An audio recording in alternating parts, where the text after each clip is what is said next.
Konstantin!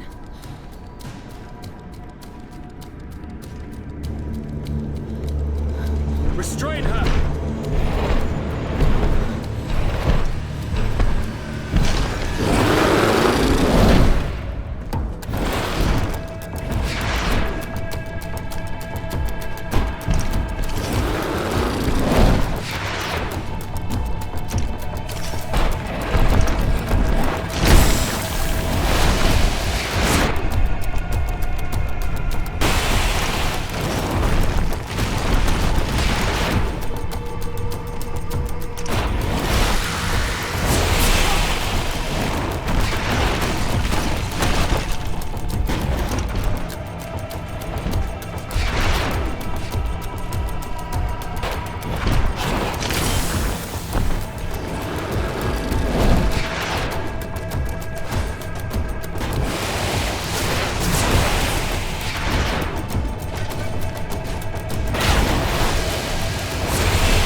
I do not desire your death.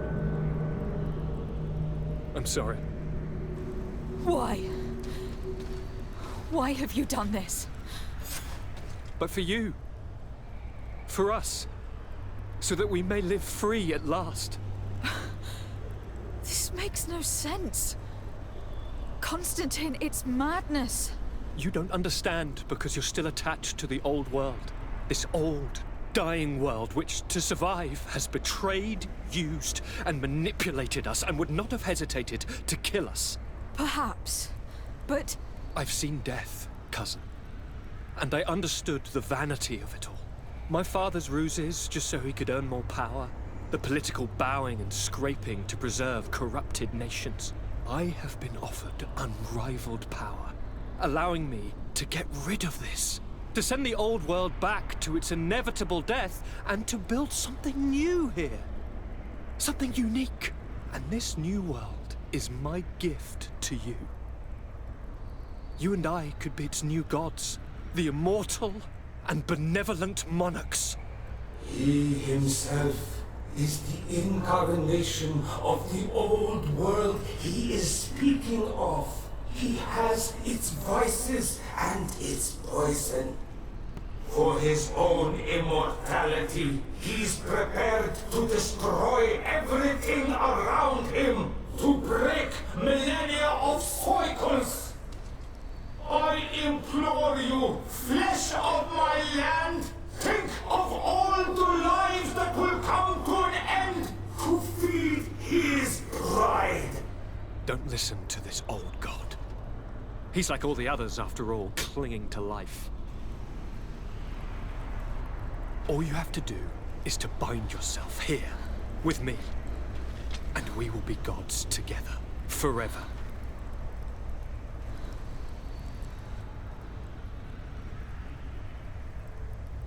Come.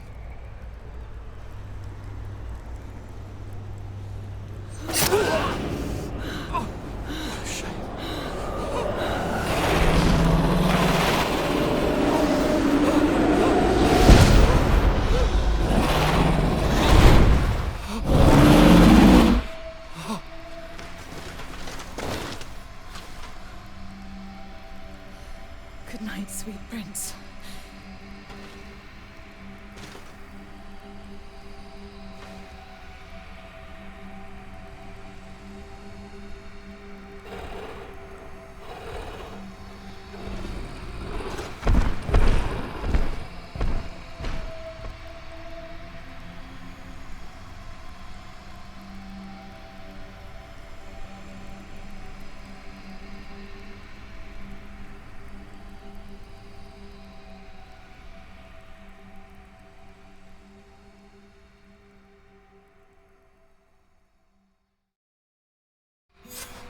After the fall of Constantine, my young student managed to establish stronger links between the old nations and the natives.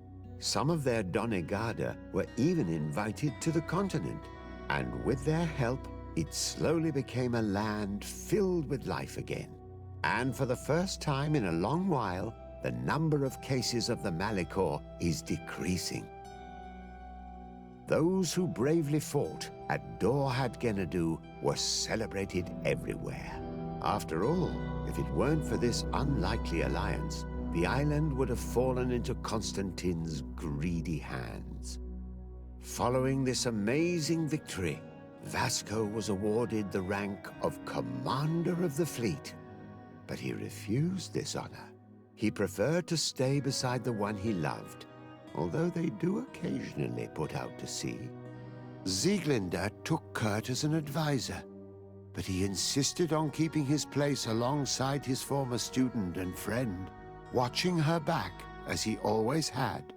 Siora obtained the title of Marl of the Red Spears alongside her twin. She leads them with wisdom, but often reunites with the one she still calls her Karants. Afra set aside her weapons and went back to her research on the native culture and flora of the island. It is said that she is even writing a book with the help of Dunkas's clan when not visiting her friends. Petrus's ambitions have finally been fulfilled. He obtained the much-coveted title of Cardinal. Despite the responsibilities implied by such a title, he still sometimes visits the one he calls his child. Despite the help Ulan received, which allowed him to restore the importance of the seaside Nemeus, he still had to renounce the role of Marl as he faced the contempt of the other clans. Her friendship with Renaigse helped Deirdre to overcome her reticence. She willfully accepted to follow the orders of her new High King. Dunkas and his people spent a lot of time with savants and theologians. Patiently, they shared their knowledge of the earth and learnt new techniques from one another, and in so doing, they restored balance between the New World and the Old. Following the investigations revealing the horrifying practices of Dr. Asili, the Alliance changed their methods and even appointed an ethics council to oversee the work of its scholars. The public revelations of Saint Matthias's life led to a deep change in Teleme. The Ordo Luminis was dismantled for good, and the missionaries' purpose is now to establish dialogue rather than conversion. Aware that their culture of secrets would lead them to their demise, the Nords changed their methods. They welcomed numerous new recruits amongst them, notably natives. Under Sieglinder's control, the Guard returned to the honorable values that had made its reputation. And they did so all the more easily, now that their shadiest members were out of the picture. Alas, the De Vesp's arrival didn't bring peace to this island. Their scheming left its mark. Some of the people of New Serene still believe the lies they spread. However, the abundance of evidence against Aurelia signaled the end of the De Vesp's ambitions, both on Tir Fredi and the Old Continent, where they were harshly reprimanded by the Council, who relegated them to the status of the most obscure families.